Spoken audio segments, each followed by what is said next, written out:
nombre del Instituto Hondureño de Cultura Interamericana y American Spaces, les damos la más cordial bienvenida esta tarde a una nueva charla llena de conocimiento. Esta tarde vamos a presentar una conferencia acerca de la luz en la Edad Media. Y para ello, pues tenemos a un invitado muy especial. Es un artista que yo creo que tiene una gran trayectoria, que muchos lo conocemos e incluso internacionalmente tiene una gran trayectoria. Se trata de Miguel Romero y les voy a comentar un poco que es un artista e historiador de arte. Tiene una literatura en escultura, dibujo anatómico e historia del arte por medio de la Universidad de Toledo, Iowa, y tiene una maestría, de Ohio, y tiene una maestría en escultura por la Universidad del Estado de Montana, ambas en Estados Unidos, y también es profesor de artes visuales del Departamento de Arte de la Universidad de la Ciudad Universitaria, en donde enseña dibujo, pintura e historia del arte. También es fundador de Art Lab, Ludier Lab, que es un taller dedicado a la investigación científica sobre la fabricación de instrumentos musicales tradicionales y no tradicionales. También es curador de la colección de escultura de la Universidad Nacional Autónoma de Honduras, UNA. Así que nos sentimos muy honrados y complacidos de poder contar con este invitado multifacético, y también pues hoy, esta tarde, va a estar compartiendo con ustedes esta conferencia que esperamos que sea de su completo agrado. Queremos recordarles que si ustedes tienen preguntas, pueden hacerlas a través de nuestra plataforma de Zoom en forma de mensaje directo, y también pueden hacerlo a través de la sección de comentarios de nuestra sección de Facebook, en nuestra página de Facebook, para poder leerlos al final y que nuestro invitado pueda darle respuesta a sus mensajes. Miguel, un honor tenerlo por acá, mucho gusto en saludarle y tenerlo compartiendo con nosotros esta tarde llena de conocimientos. Bienvenido, Miguel Romero. Muchísimas gracias, Gina. Le agradezco mucho sus palabras y le agradezco al Departamento Cultural del ICI por esta invitación. No es algo que se pueda dudar que ha sido terrible esta pandemia para todos, pero no ha dejado de tener el aspecto positivo de que nos ha permitido llegar a públicos y de formas que antes pues simple y sencillamente no estábamos ejercitando. Así que me complace mucho estar acá y bueno, quisiera decirles que esta es la primera de una serie de conferencias que vamos a estar dando en este mismo espacio una vez al mes para hablar acerca de la historia del arte y de cómo podemos entender el arte para entendernos mejor a nosotros mismos. Estas son entonces una serie de conferencias que en realidad están dirigidas al público en general. Y bueno, vamos a tratar de mantenerlo lo más amenas que podamos, ¿sí? Así que, bueno, no sé si me permite usted comenzar, Gina, pero hay muchísimas cosas que ver y cosas de las cuales hablar. Así que, bien, saltemos con ambos pies al agua, ¿no? Voy a compartirles la pantalla de la presentación. Y antes de comenzar, solo quisiera tomarme el tiempo para decirles de que tenemos que darnos cuenta de qué es el lugar en donde estamos parados, quiénes somos, o sea, a dónde en la historia es que estamos realmente nosotros. Y para eso es que realmente sirve la historia, ¿no? Es decir, cuando nos acercamos al pasado, en realidad, aunque podamos encontrar y comenzar a comprender a seres humanos de otras épocas, lo que realmente vamos a encontrarnos es a nosotros mismos, ¿sí? Ese es el propósito para el cual uno realmente estudia la historia, ¿sí? Para entender mejor quiénes somos. Y me gustaría comenzar ya entrando en el tema de la Edad Media, hablar acerca de mitos que existen de la Edad Media, ¿sí? Y el primer mito y el más fuerte es que fue una época oscura siniestra y terriblemente inhumana, ¿sí? El segundo mito es que no predominaba la razón, sino la superstición y la crueldad. Y que tanto la mentalidad de las personas de esa época como los edificios mismos eran oscuros, ¿sí? Sin embargo, todos estos son mitos. Nada de esto es cierto, ¿sí? Y las razones para entender de dónde surgen estos mitos son históricas. Tenemos que pensar acerca de la historia de la Edad Media, después de la Edad Media, para comenzar a comprenderla. Ahorita van a ver a qué me refiero con esto, ¿sí? El mundo occidental, pues, ha tenido una historia que en grandes bloques podemos dividir en tres fases, ¿sí? Nosotros, a pesar de tener raíces, como dicen muchos, mayas, indígenas, etcétera, estamos inscritos adentro del mundo occidental. La lengua que hablamos, el sistema político que tenemos, etcétera, son herencia del mundo occidental, del mundo europeo, ¿sí? Entonces, estos tres periodos, pues, representan esos tres grandes bloques en que podemos dividir la historia del mundo occidental, y las fechas no son exactas. No es que de un día para otro terminó la antigüedad y comenzó la Edad Media, terminó la Edad Media y comenzó la Edad Moderna. No es tan fácil como eso, ¿sí? La historia tiene un carácter que a veces es pendular, ¿no? Que se va moviendo, ¿sí? Pero que se va moviendo de un lado de la calle hacia el otro constantemente, ¿sí? Ya vamos a ver un par de ejemplos de ello más adelante. La prehistoria es como una especie de primer gran periodo enorme, ¿sí? Muchísimo más largo que los otros tres en los que hemos existido los seres humanos occidentales, pero lo más importante que quiero recalcar con este slide es los paradigmas con los que nos movemos, las ideas que nos mueven, a dónde es que concentramos nuestra atención, qué es lo que ocupa nuestra mente, ¿sí? Y tanto en la prehistoria como en la antigüedad y la Edad Media, el paradigma que tendía a predominar es la fe. Y en la Edad Moderna, la idea paradigmática es la razón, ¿sí? Pero como les decía antes, esto es a grandes rasgos. Ya vamos a comenzar a ver esto en más detalle. La Edad Media es un periodo increíble, ¿sí?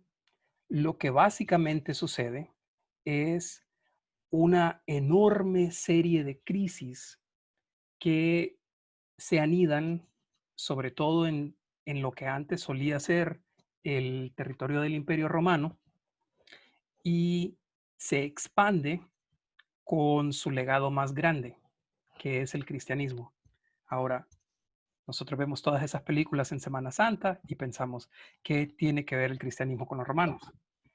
Pero lo cierto es que nosotros somos herederos del legado romano, y temprano, como alrededor del año 400 y algo, el cristianismo se vuelve la religión oficial del Imperio Romano. Y esa idea del cristianismo sigue creciendo y va acuerpándose en lugares que ya no eran parte del viejo Imperio Romano, ¿sí?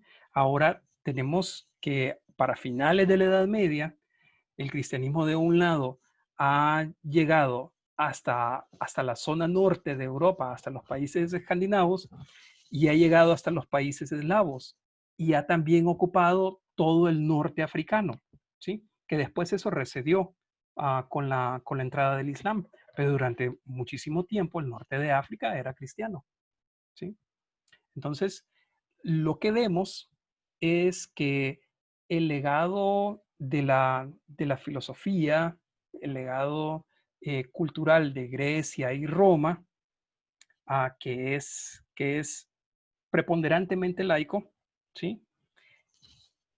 se combina de una forma bastante particular con la fe cristiana, y lo que tenemos es un intento por tratar de integrar tanto a la fe como a la razón bajo, digamos, una misma idea. ¿Qué significa esto? Esto significa que en la Edad Media no existe la contradicción que nosotros percibimos en nuestra época entre la fe y la razón, ¿sí?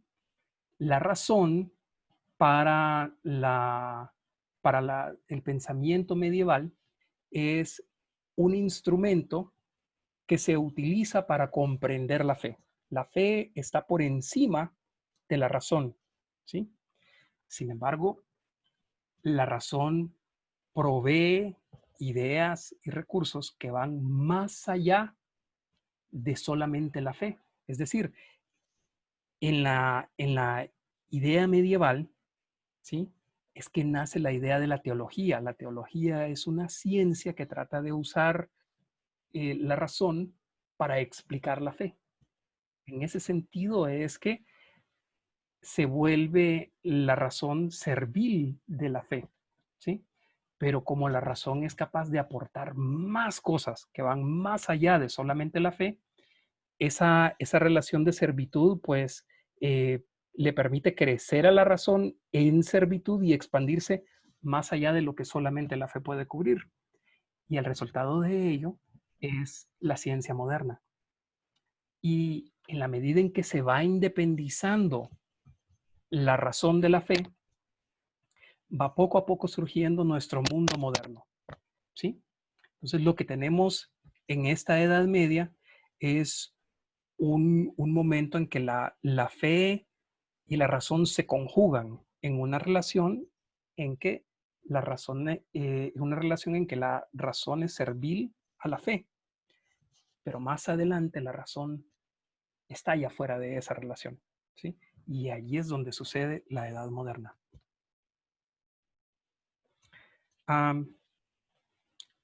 Nosotros, por ser seres modernos, tenemos la tendencia a ver a la razón y a la fe como dos cosas completamente distintas. Pero una vez más, se lo recalco, eso no sucedía en la Edad Media, ¿sí?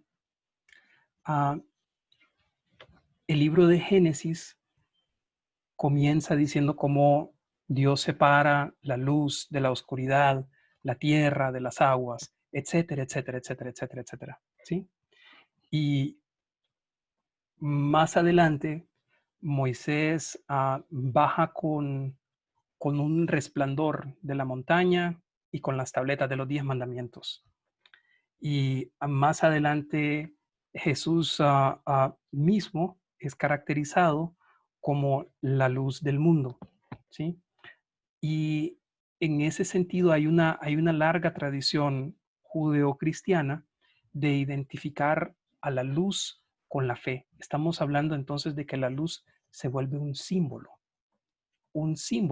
que nos permite eh, entender que la verdadera fe ilumina el mundo y nos deja ver, ¿sí?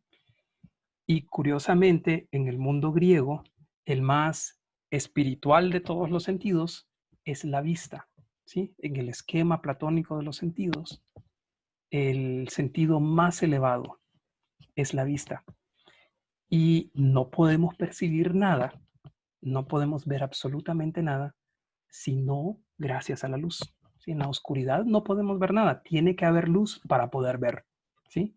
Y esta relación entre la fe y la luz va a ser más que importante para explicar varios de los edificios y las obras de arte que vamos a ver dentro de poco. Ahora, una pregunta que por supuesto le va a rondar la cabeza es, ¿cómo sabemos que esta periodización de antigüedad, Edad Media y Edad Moderna es certera? ¿Sí? Pues la verdad es que no lo sabemos. Esta simple y sencillamente es la explicación que más aceptación ha recibido y por lo tanto es la que asumimos como cierta. Pero como la historia es una ciencia, Entonces, puede que a alguien más inteligente de lo que todos hemos sido hasta ahora se le ocurra una visión distinta de cómo explicar nuestra historia o la historia del mundo occidental y termine siendo la que se vuelva aceptada, ¿sí? Ahora bien, hay que aclarar que esta periodización no existía en la antigüedad, tampoco existía en la Edad Media, ¿sí? Para los antiguos, ellos no eran antiguos, ellos eran modernos, ¿sí? Para la gente de la Edad Media, ellos no eran medievales, ellos eran modernos, ¿sí? Esa proyección hacia el pasado de la propia identidad no existía en los términos en que nos estamos refiriendo a esto, porque esta periodización nace en el Renacimiento, ¿sí? El Renacimiento es una época en la cual la gente está viendo hacia atrás. Termina la gran crisis de la cual ya vamos a hablar, de la Edad Media, que era la Edad Media, y viendo hacia atrás, perdón, los artistas, los académicos, etcétera, van redescubriendo las ideas de la antigüedad, ¿sí? Muchas de las grandes obras de la antigüedad hacían referencia a esas obras y algunas quedaron rescatables. Y mucha de la literatura de la antigüedad se eh, encuentra su vía de entrada de nuevo a Europa a través del mundo árabe, más o menos como el año 900 en adelante, ese proceso comienza a suceder, ¿sí? Y también, habitando las ruinas de lo que era el Imperio Romano, la gente en el medioevo comienza a encontrar obras de arte de las cuales habían textos que los describían, ¿sí? Por ejemplo, una historia muy famosa es cómo estaba visitando Miguel Ángel a un amigo suyo en Roma cuando viene y le llegan a avisar a este señor, que era pintor, que acaban de encontrar una escultura. Y le dice este pintor a Miguel Ángel, vamos a ver qué es, ¿sí?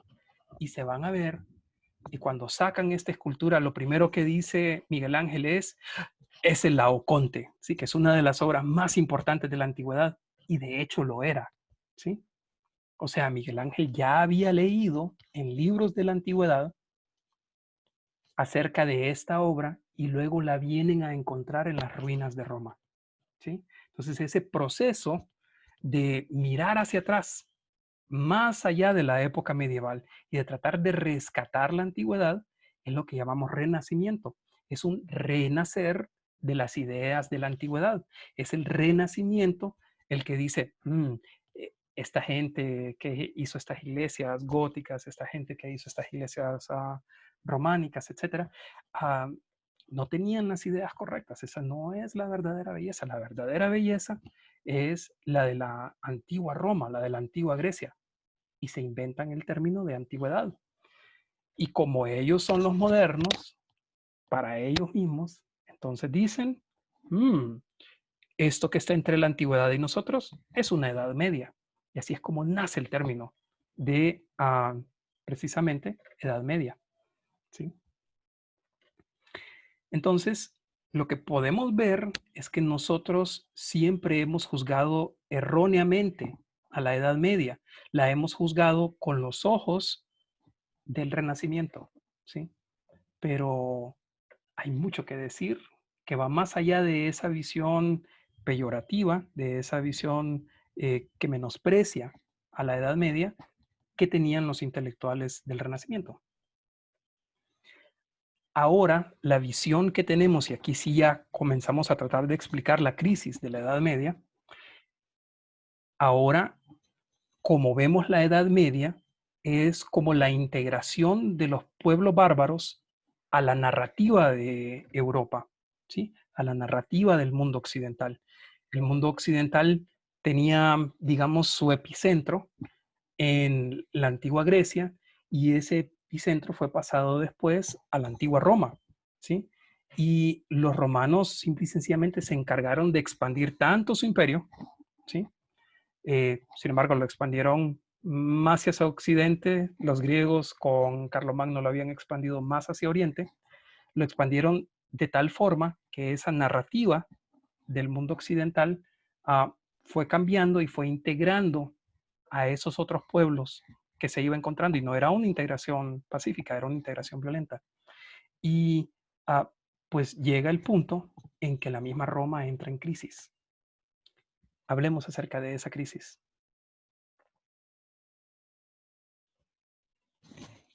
Este es un mapa que nos muestra en anaranjado lo que era el Imperio Romano de Occidente.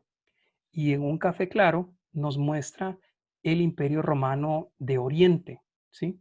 El Imperio Romano había ocupado todos estos territorios, pero hubo un momento en que las tensiones mismas del imperio pues lo hicieron que se dividiera, ¿sí?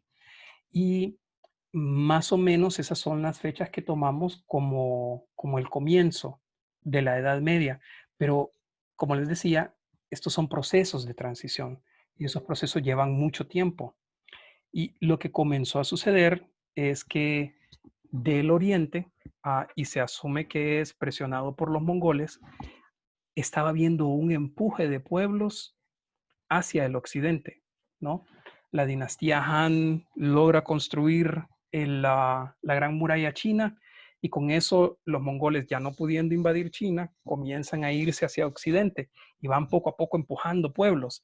Entonces es como que si una enorme manada de distintos pueblos, uno por uno, van saltándose la valla, entrando al territorio del Imperio Romano, huyendo de los pueblos que tienen justo atrás de ellos, ¿sí?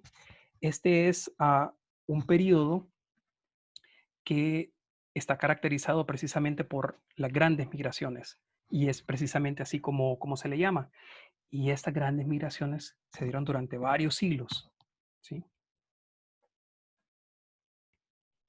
Y llega un momento en que gran parte de esas movilizaciones de pueblos pues comienzan a ceder, esa gente se van asentando, y lo que nace es un intento por recrear el Imperio Romano de nuevo, pero ya siendo completamente cristiano, ¿sí?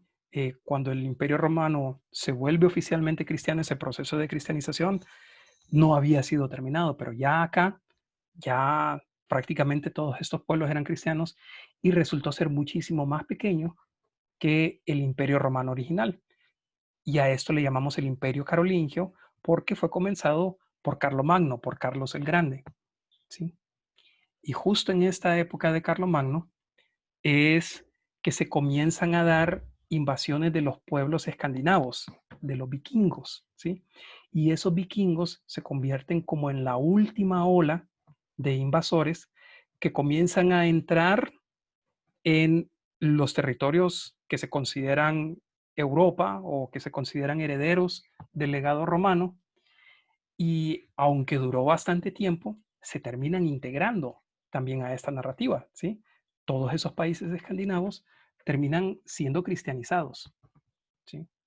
Entonces, es, digamos, la Edad Media, el periodo en donde cuaja Europa, ¿sí? Y cuaja, se vuelve Europa, sobre todo gracias a la cristianización. Ahora, todo eso como ideas se ven bastante bien bonitas, pueden estar bien explicadas, pero ¿a dónde está la evidencia de que eso fue así? ¿Sí? Veamos un poco de arte para ponerlo en evidencia. Esta es la cabeza del barco que están viendo en la parte de abajo. Los vikingos solían, cuando estaban a punto de entrar en batalla, sacar estas cabezas de monstruos y ponérselas a sus barcos, ¿sí? Que por cierto, los barcos se llamaban literalmente dragones, ¿sí? Dracar, eso es lo que significaba, dragón, ¿no? Y como ustedes pudieron ver en esa imagen, está muy detallada. Hay muchísimos y muy bien elaborados detalles, ¿sí? En esta joyería que estamos viendo acá, ya comenzamos a ver símbolos que son tanto paganos como cristianos. O sea, cierto tiempo después ya estamos viendo cómo ese proceso de integración o de cristianización de los vikingos ya se está dando. En estos pendientes que estamos viendo aquí, y espero que puedan ver ustedes el cursor, vemos que aquí hay una cuádruple cruz y en el centro, aquí arriba, esto que tenemos no es un tau, este es el martillo de Thor, ¿sí? Entonces vemos como hay lo que en historia llamamos una tradición sincrética que nace. El sincretismo simple y sencillamente es como la combinación de dos tradiciones que generan una tradición que es esencialmente nueva porque nunca había existido en esa combinación, ¿sí? Y ese mismo sentido decorativo lo vemos en esta iglesia, ¿sí? Es una iglesia del siglo XII que con restauraciones y todo, pues todavía sigue existiendo, ¿sí? Siglo XII. ¿Cuántos siglos antes del descubrimiento de América por Cristóbal Colón es esto, no? Es increíble ver cómo la historia funciona con capas, una capa sobre otra. Y aquí, en estas decoraciones, estamos viendo animales fantásticos que no pertenecen a la tradición cristiana, ¿sí? Pero que están decorando una iglesia. Así que, como podemos ver, con estas obras tenemos pruebas de cómo ese proceso de cristianización se va dando a través del tiempo, que no es que sucede todo de un solo, y a cómo se van asimilando estas culturas a esa narrativa europea. Otro ejemplo de otra zona tiene que ver con la literatura misma, ¿sí? Aquí vemos cómo varias partes de este manuscrito, que es del libro de Kells, esta es la portada del libro de Juan. El libro de Kells es un manuscrito hecho en Irlanda, en el monasterio de Kells, que está profusamente decorado, ¿sí? Increíblemente decorado. Y ese sentido de decoración nos recuerda mucho cómo es que estaban hechas las joyas y los dragones que acabamos de ver cuando los vikingos eran exclusivamente vikingos, ¿no? Entonces, todas esas invasiones vikingas, pues permanecieron, digamos, como en el subconsciente de los pueblos que invadieron, y en la medida en que ellos se fueron integrando a esas tradiciones, pues mucho de su arte, mucho de su sentido decorativo, mucho de su forma de hacer las cosas, pues sigue presente ahí, ¿sí? Es lo mismo que nosotros podemos ver con, por ejemplo, el pueblo Lenca en Honduras, que es un pueblo sincrético, ¿sí? Ahora bien, no solo se queda en los libros, no solo se queda en pequeñas iglesias de madera, sino que esa tradición va mucho más allá, ¿sí? Y ya específicamente hablando de la luz como símbolo, tenemos que, por lo general, se ve al periodo románico como un periodo bastante oscuro. Lo que sucedió es un poquito complejo, ¿sí? Pero para tratar de explicárselos de forma muy breve, lo que podemos decir es que ah, la idea de ascender al cielo es una idea que acompaña a la tradición judeocristiana desde hace muchísimo tiempo, ¿sí? Pensemos, por ejemplo, en la historia de la Torre de Babel.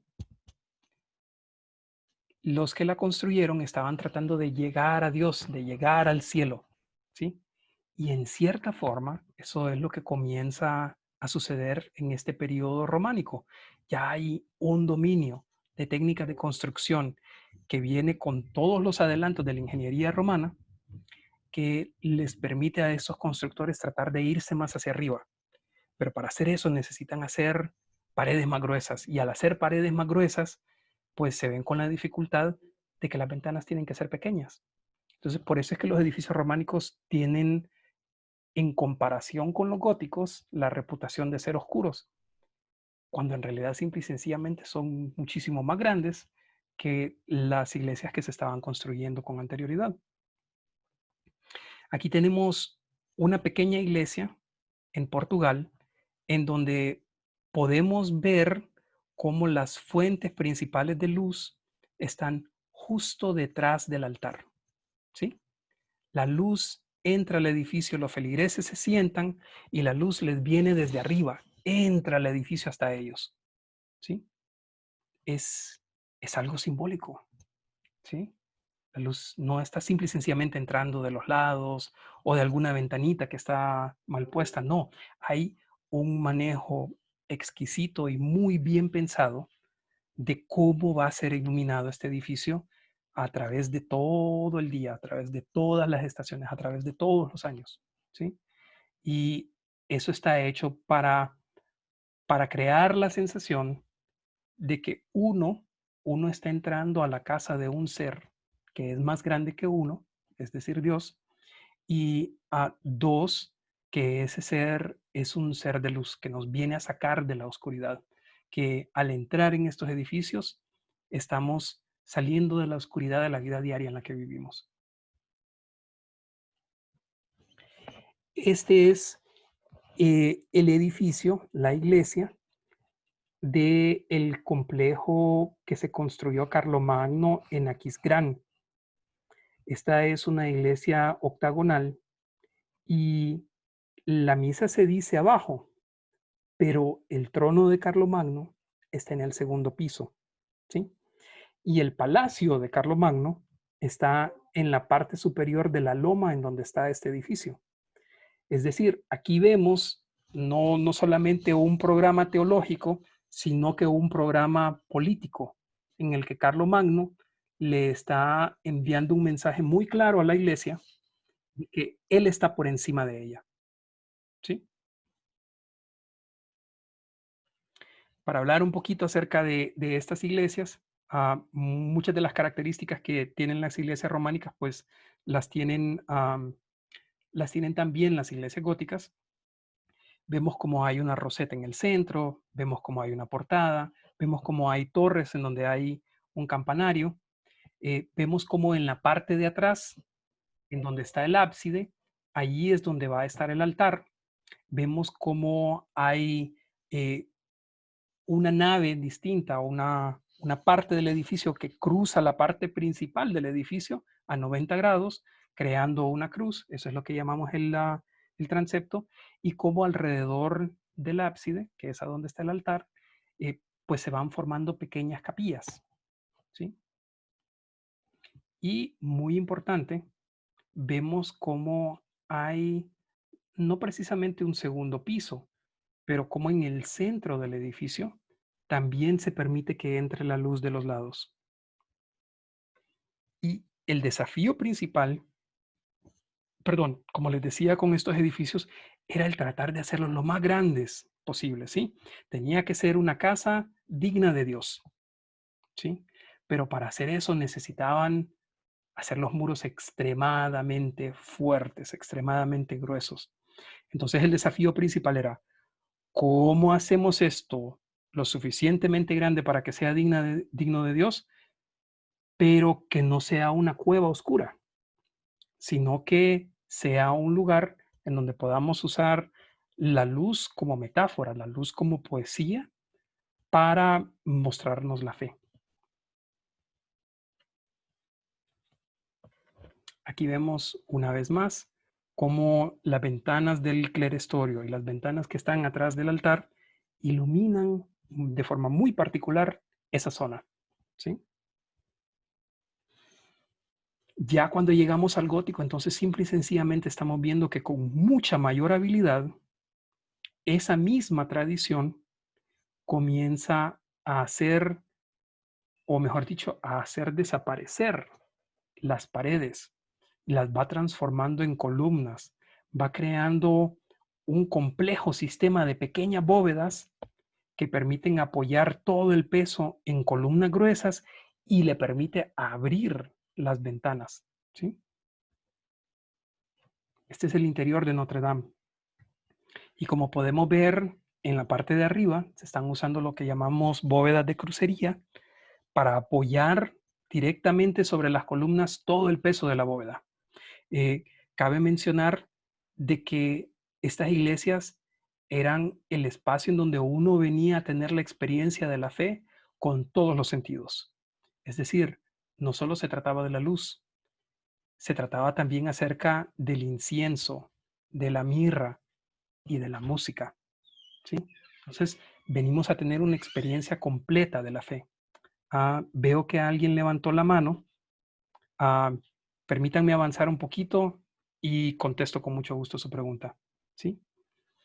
Como podemos ver, aquí las ventanas son muchísimo más amplias de lo que habíamos visto en el románico, y por eso es que en comparación con el gótico se ven a las iglesias románicas como oscuras, ¿sí?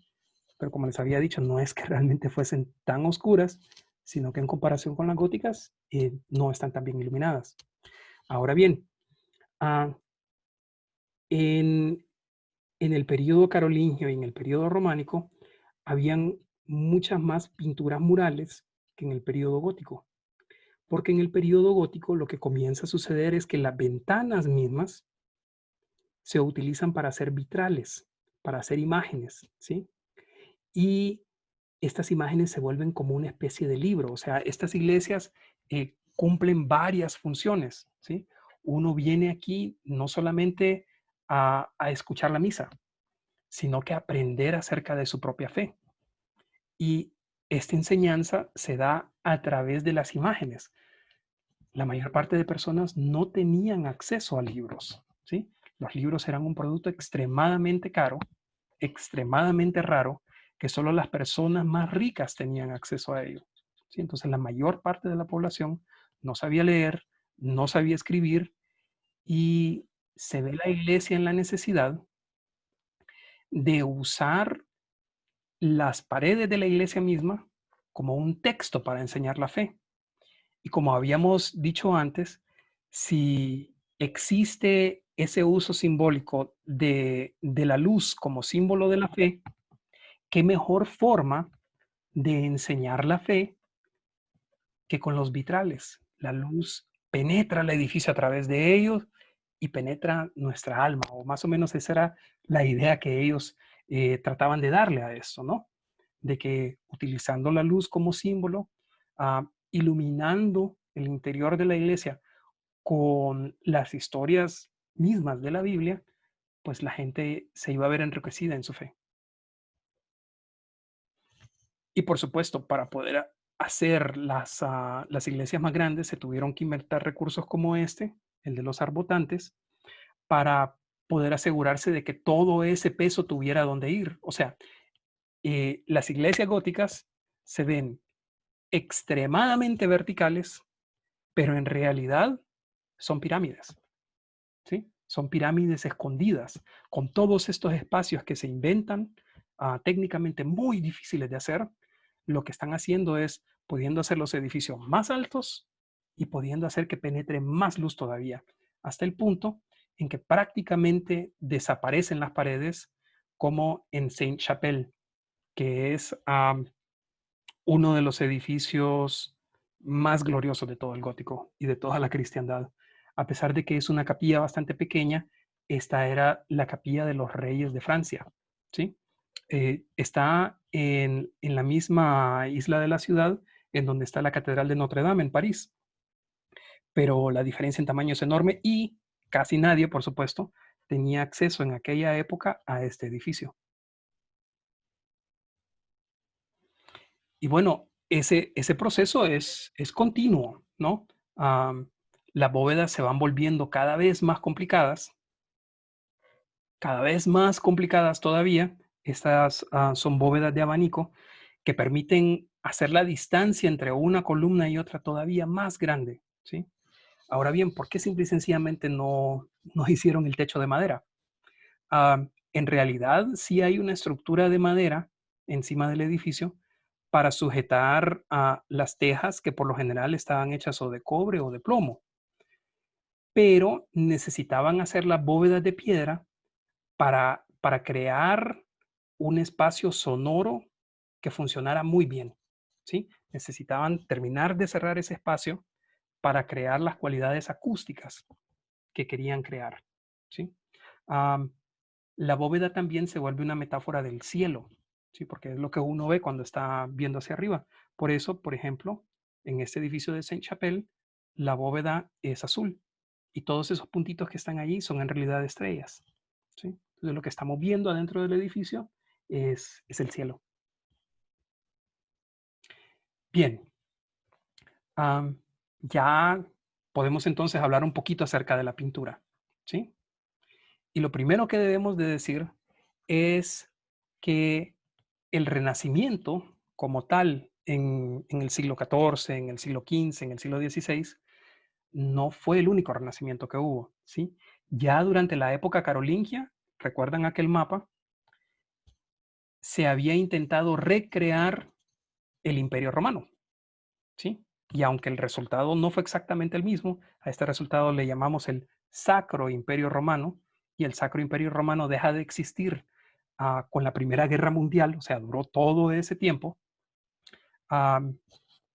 Este Sacro Imperio Romano, pues, intenta reconstruir esa Roma y reconstruirla también desde el arte, ¿sí? Aquí podemos ver cómo la mayor parte de los colores son relativamente planos, pero sí vemos un cierto sentido de luces y sombras. Sí vemos cómo la figura se está moviendo en el espacio. No, no son figuras completamente planas, ninguna de ellas, ¿sí? Ni el león, que es el símbolo de San Lucas, ni San Lucas mismo, ¿sí? Esta es otra portada para un evangelio. Aquí tenemos otra portada para otro evangelio, ¿sí? Está muchísimo más dinámica, con un uso más, digamos, dramático de luces y sombras, ¿sí? Esto es completamente distinto de lo que se estaba haciendo apenas 50, 60 años antes, cuando todavía Carlomagno no había sentado su poder,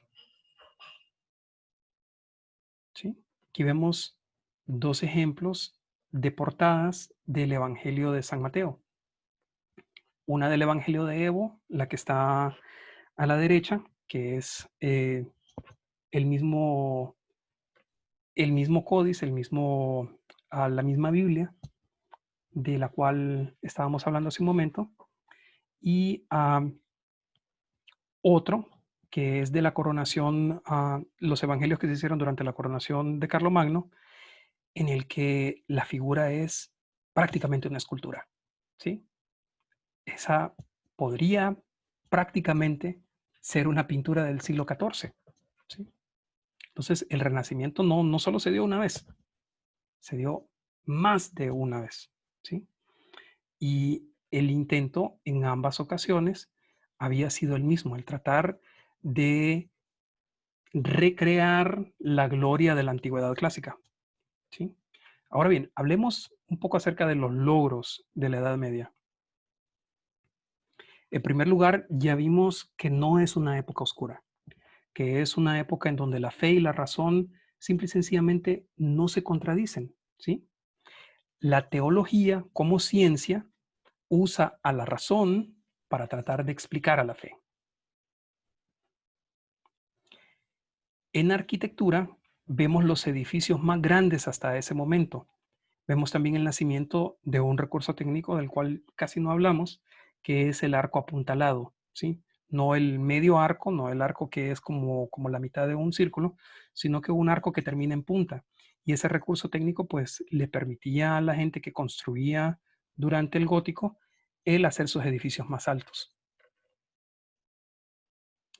En política podemos ver a la Edad Media como la integración de los pueblos nórdicos a la gran narrativa europea, ¿sí? Y en tecnología vemos dos invenciones claves, el libro y la encuadernación, ¿sí? Antes de la Edad Media, pues lo que uno tenía eran rollos y uno iba desenrollando una hoja para poder leer la siguiente, ¿sí? Pero ya en la Edad Media nace el libro prácticamente tal y como lo conocemos, solo que eran objetos realmente difíciles de producir porque eran todos manuscritos y eran profusamente decorados, eran realmente objetos de un valor económico altísimo, ¿sí? Por lo general, si era una colección de los evangelios, si era una selección más amplia de la Biblia, siempre iba a estar decorada con oro, plata, joyas, etcétera, etcétera, etcétera, etcétera. Entonces, estamos hablando de objetos eh, realmente caros, ¿sí?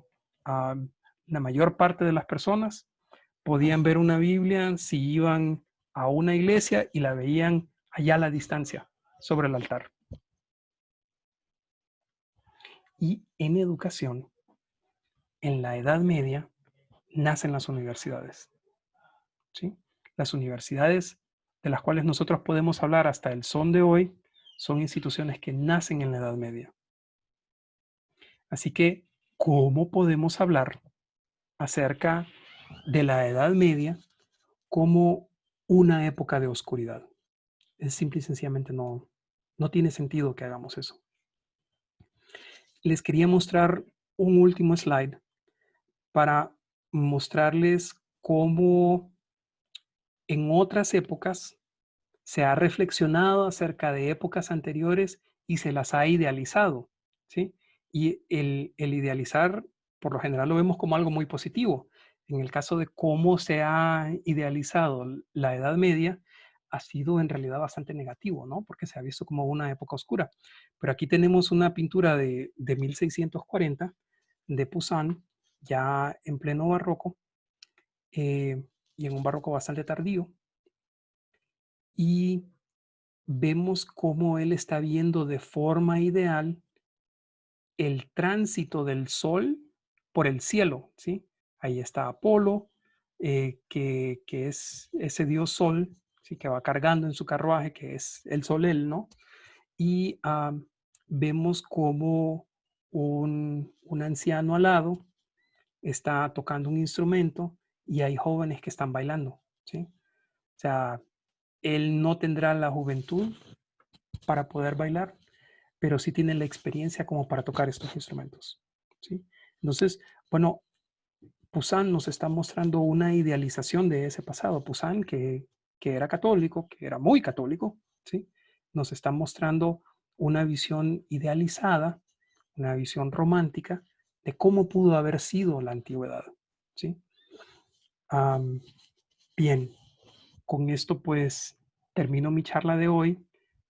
Para el próximo mes pues vamos a hablar acerca del barroco, que tiene la característica de ser un periodo, a pesar de que es post-renacimiento, en donde el péndulo se mueve en dirección de la fe de nuevo y en donde prácticamente se mueve por última vez en la historia ese péndulo hacia la fe, antes de que entremos realmente en la edad moderna.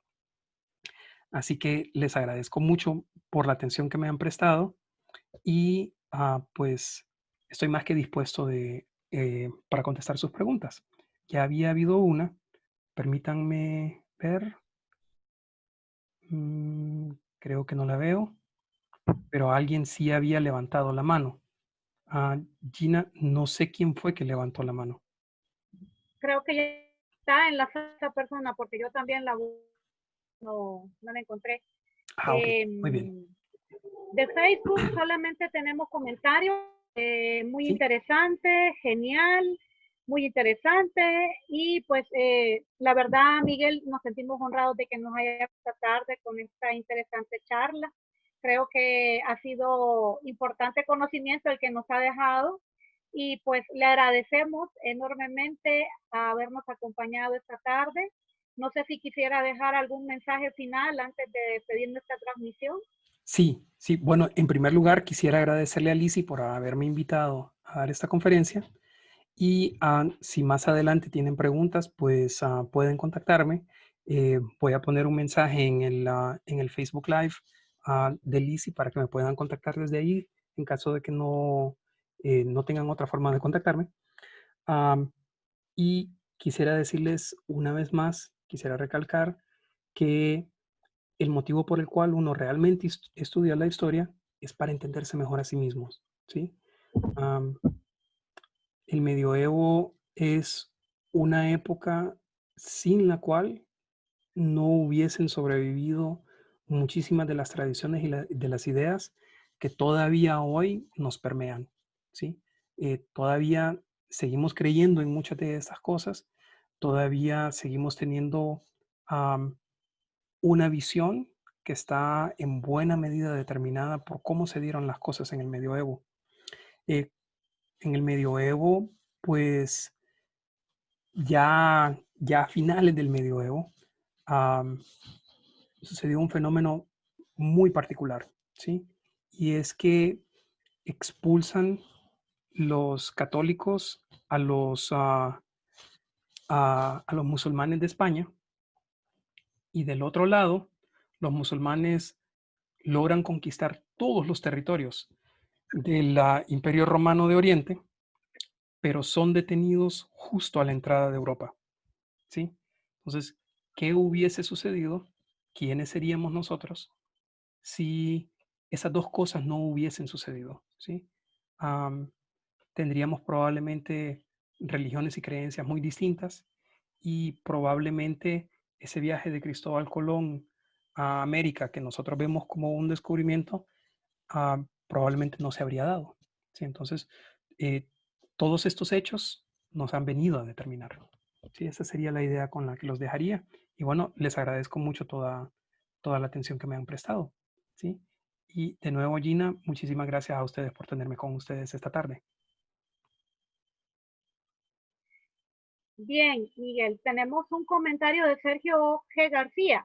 Enhorabuena por la iniciativa. Gracias, Miguel, por compartir tus conocimientos e ilustrarnos.